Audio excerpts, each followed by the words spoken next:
Welcome, ladies and gentlemen. Oh, shoot. Did not notice that.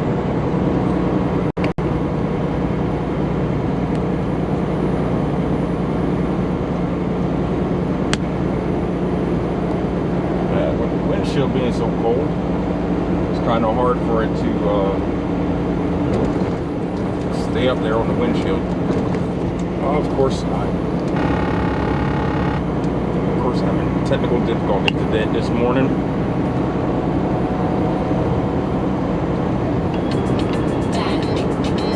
And of course, got a incoming phone call.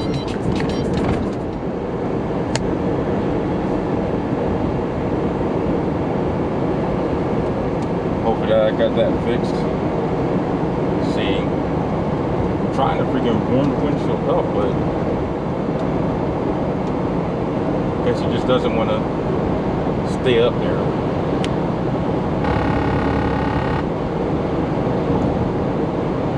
But we should be good for now.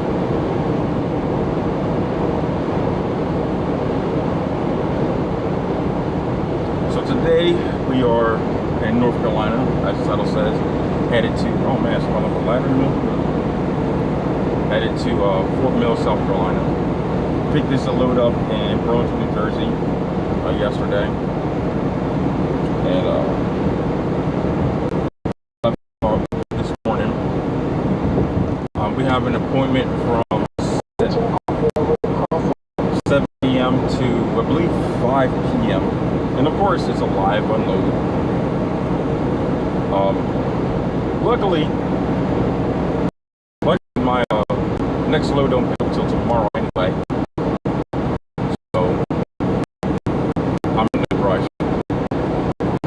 But everything on here is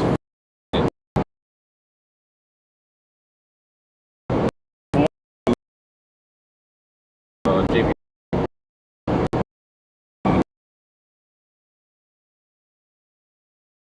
It's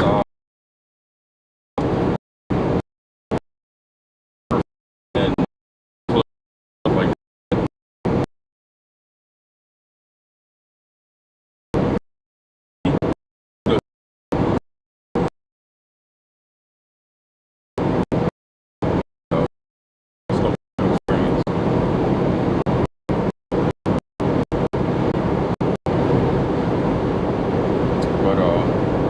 I don't know how the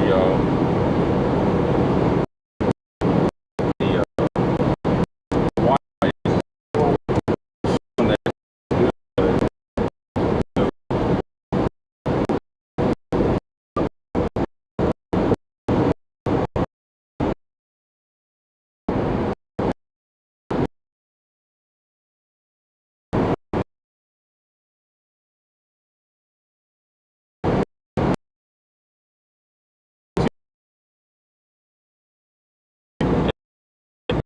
Very bad area as well.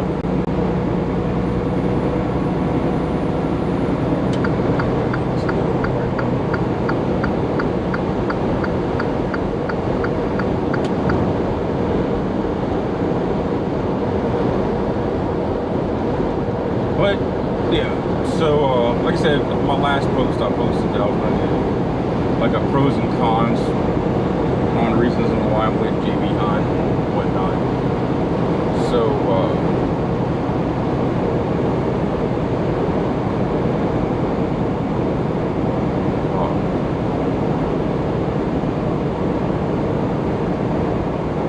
I mean, to get it all started, I started out as a company driver with JB Hunt. I was on a dedicated account the whole end.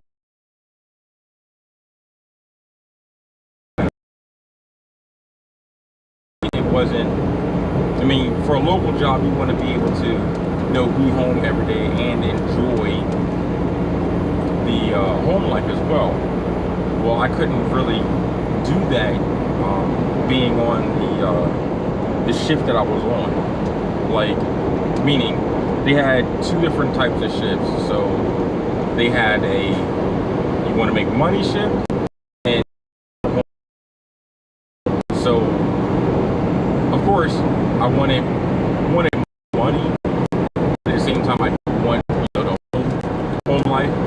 difference between both of them is basically significantly pay. You're less loads. You're less loads and less pay with your home with the I guess you call it afternoon crew. And then of course, which I was on the overnight crew, which is the money crew, you have more money, but kind of like less, of course, less home time. I would start out anywhere from gate time, anywhere from being, depending on how far the farm was, from midnight gate time, 10, 11 o'clock at night gate time, to latest being I think the latest gate time I had was like 7:30 in the morning, 7, 8 o'clock in the morning. You would get from anywhere from 3 loads a day to 4 to 5 loads a day on the money shift. The pay was, like I said, the pay was great. The pay was amazing, but I felt like I was running more, I was tired more, and than being, with being home every day, I feel like I was running more and being tired more than I was over the roof. I don't know if that picked it up on camera, but to the left, there's a guy actually on the edge of the bridge. I guess it's where he sleeps at. But yeah, so I stopped. I didn't do that. I mean, I did it until they said that they had like openings available for the lease purchase for Davion. I waited,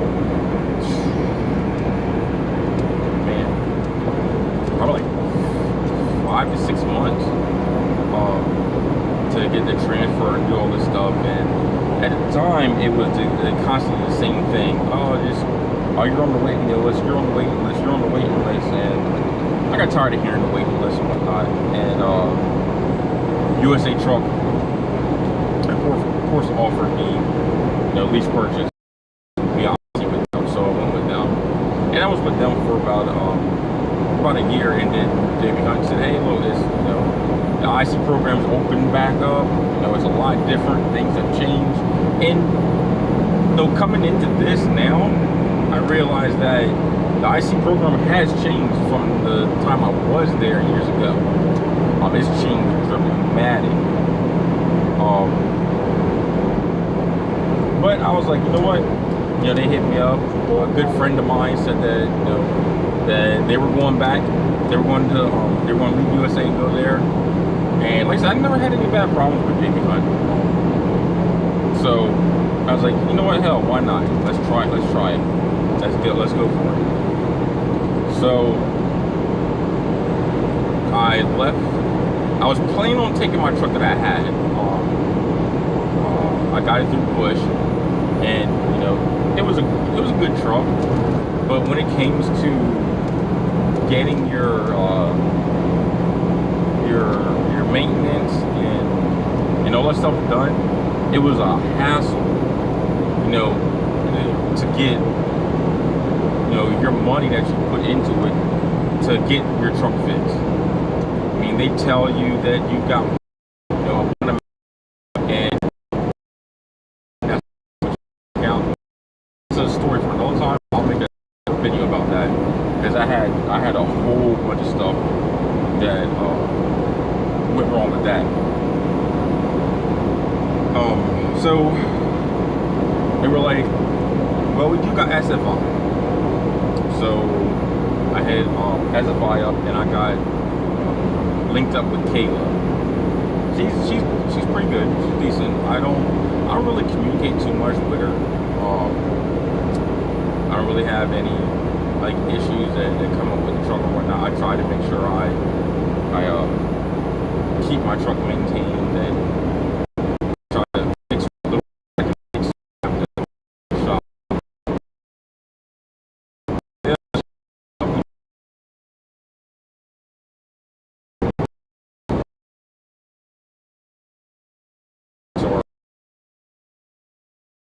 But when I got mine,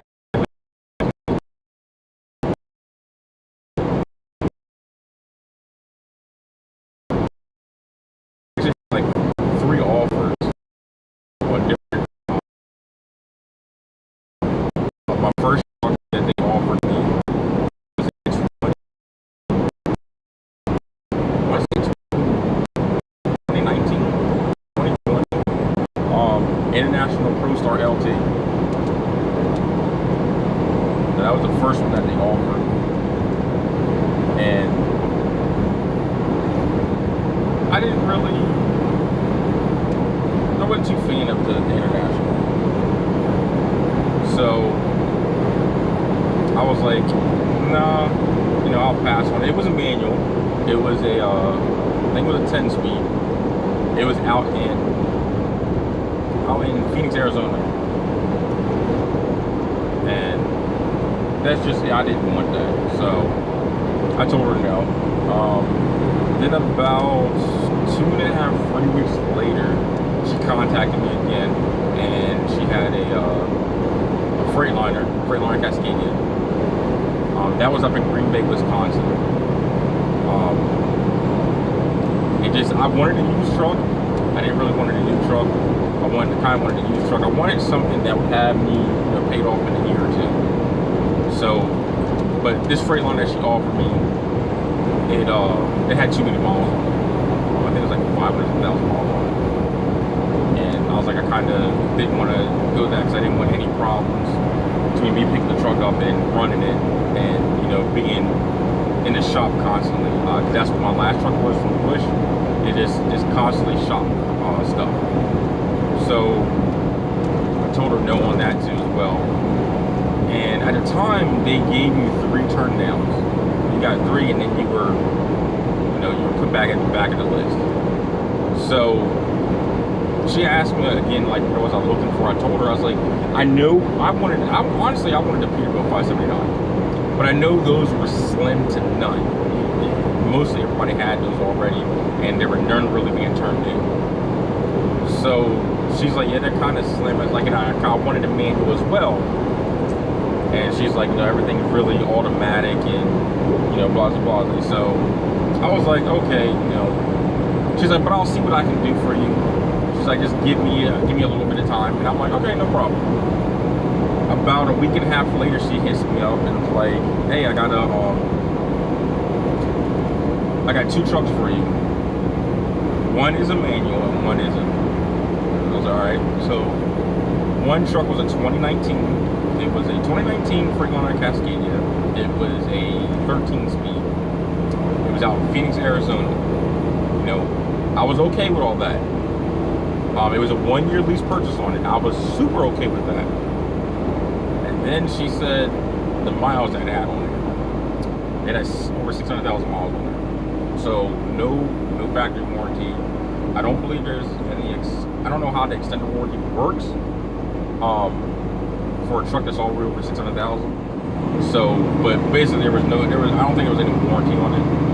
That's one thing I do wish I would have asked her, was that, but I know factory warranty, there was none. So, and then she said, I have another one as well, which is the one I'm in now, and she's like, it's a 2020.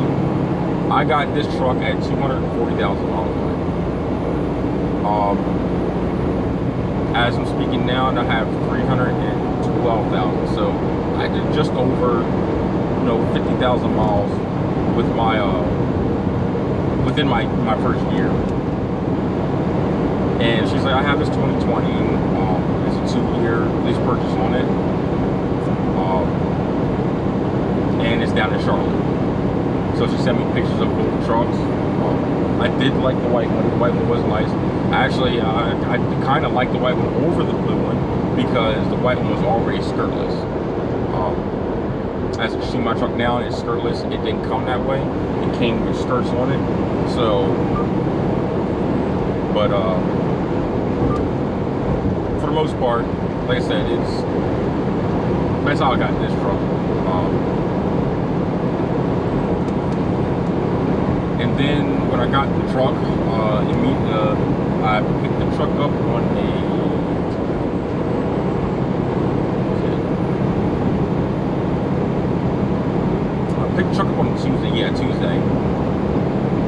Charlotte, did all the paperwork signing, picked the truck up on a Tuesday, immediately drove to Atlanta for orientation. Again, another thing that has changed since I went to orientation.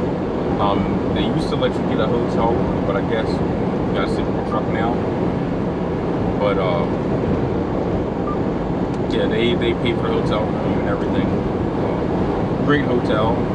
I'd have no problem out of it. I liked it actually. Great staff there. They actually fed you dinner there. It was actually really nice. But orientation was 2 days for me. One of the main problems we had was getting, the trucks in there to get decal and the tablet put in your truck. That's what took forever. But it got done. Orientation was a breeze. It's pretty much the same as every orientation. One thing I do wish that JB Hunt did in orientation is actually took the time to go over, the loads. Not everyone I'm not going over the loads, but going over the load board. Not everyone coming in knows, how to book their own loads and what to look for in that, which I understand. But they just gave you your login information. Like, I don't know if anything's changed since I went there, but when I went there, they gave you your login information. They told you how to log in, but they never really went over the actual load board. It was fine with me because I had previous experience, with JB Hunt's load board, so I kind of knew how it worked out. But there were, another guy there that he had no clue how to do it, and I showed him how to do it. So that's one thing I wish they would change is have somebody set aside to go over it for you. Like I said, I don't know if they changed it or not, but that's how it used to be.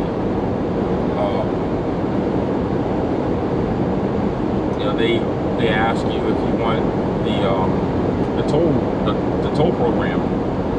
I don't care where you live at, Georgia, Tennessee, wherever. If you don't have many tolls, I still recommend you get the toll program. It's only $100 a week. Yes, I live in the Northeast, so I got primarily a bunch of toll routes up there. So yes, it would definitely be beneficial for me. But even if you don't live up in the Northeast, you're cutting yourself short by not getting the toll package, because there's a lot of loads that are up there, like Ohio, like I said, the north that goes to the Northeast, Wisconsin, Illinois. There's a lot of loads up there that pay really good. Indiana, I don't know if I said it or not, but there's a lot of loads up there that pay really good. And if you know how to toll, you're paying out of every that's the kind of box where you can run up a toll bill within a day or whereas I got to pay the one-time fee of $100, and all my tolls are paid for. I can go across the GWB, one time. That $100 a week, that is paid for through the GWB. I can go over multiple times, and now I still have to pay $100 a week. That's it. So it's some advantages of it. Like I said, I tell everybody that come in here, even if they don't, plan on running toll roads, very much, it's still a good investment, because you never know, that one load, might be going up to Illinois or Wisconsin, and it's paying $5,000 to take it up there, and you decide you don't want to take it up there, or you decide you want to take it up there, and look, you got to pay for those tolls out of pocket. Coming from Tennessee, I pay for the tolls out of pocket. So, but the fuel discounts are amazing. I think they're just as good as Landstar, if not better. I've seen a lot of Landstar guys. You know, they've showed their fuel discount that they've gotten on there, and I've seen the same thing. I just fueled up in Ashland, Virginia. Pump price is four something. $4.89, I think. $4.39. Between $4.39 and $4.89, and I paid $3.20 a gallon. So I think I did pretty well.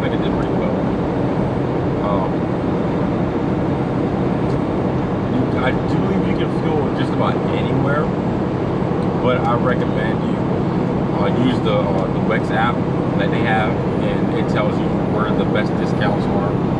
I'm not a long haul. I don't like going long distance. I kind of like next day delivery, or if not same day delivery loads. But you know, if there's a load that's, you know, like I just did last week going to Texas, I'll take that load if it's paying really good, and I can get a load coming back. I've got the bypass. I'll just switch lanes, but I'll take that load if it's paying really good. So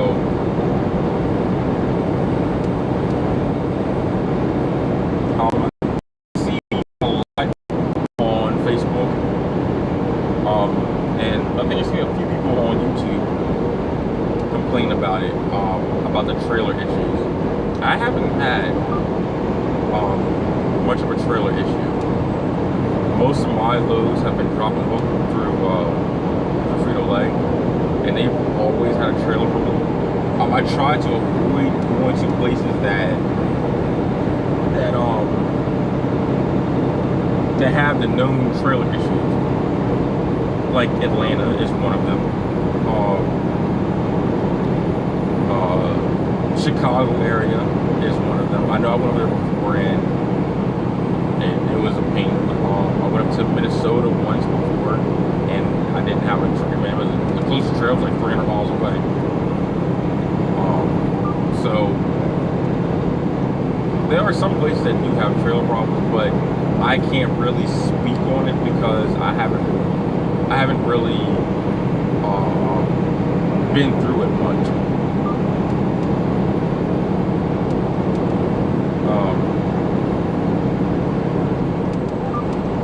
They do have a Goodyear program for tires. I've signed up for it.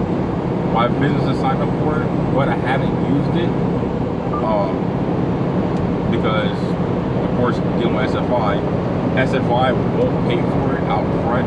You have to pay for it up front, and then just send them the receipt for what you paid for it, and I guess they'll reimburse you on your maintenance. But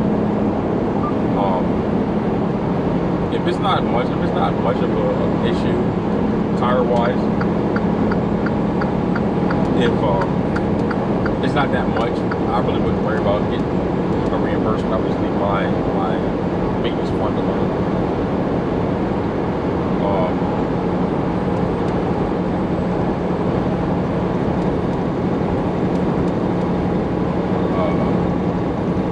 We also have a load board. A lot of people have been complaining about the loads that are only showing fuel surcharge. I think that's a stupid complaint to constantly keep complaining about. Posting it online, posting on Facebook, saying what's up with this GBI, blah blah blah. I mean, if anybody can see that it's clearly only the fuel surcharge. You have to contact them about how much the line haul is. I mean, easy fix to that if you don't feel like doing that, or you think that they're hiding something or anything like that, then just don't book it. It's easy. Just don't book it. That's how I've always been about it. If I see a load that I was interested in, yeah, I would ask about it. I'd ask about it and see how well see how it's paying. If it's paying good. I've done that to a few loads. Georgia up to Frackville, PA. I've done it to that load, It didn't post. It only showed the fuel surcharge. It didn't show how much the line haul was.